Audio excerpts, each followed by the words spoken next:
dowladda federaalka Soomaaliya ayaa si rasmi ah u wareegtay shaqadii maamulka Koonfur Galbeed ee xilka qaadista iyo magacaabista maamulada gobolada iyo degmooyinka. Wasaaradda Arrimaha Gudaha Federaalka iyo dib u heshiisiinta Soomaaliya ayaa si rasmi ah u shaacisay magacaabista maamul cusub oo loo sameeyay degmada Waajid ee gobolka Boqol kadib wareegto ka soo baxday xafiiska wasiirka. Magacaabistan ayaa lagu sheegay inay qayb ka tahay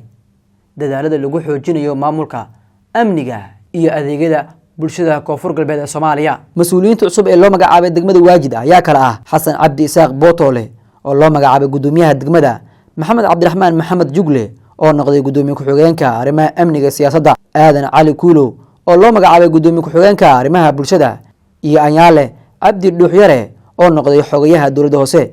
Wasaaradda ayaa sheegtay in magacaabistan ay sal ku hayso baahida loo qabo maamul hufan oo ka shaqeeya horumarinta degmada, iyadoo sidoo kale la tixgeliyay xaaladaha amni iyo siyaasadeed ee ka jira gobolka, iyadoo la filayo in maamulka cusub uu wax ka bedelo xaaladda degmada. Khilaafka siyaasadeed ee u dhaxeeya dowladda federaalka iyo sidoo kale maamulka Koonfur Galbeed ayaa gaaray meesha ugu xumeed, iyadoo baaqyo loo dirayo hogaamiyaha Koonfur Galbeed Cabdicasiis Laftagareen iyo sidoo kale madaxweyne Xasan Sheekh Maxamuud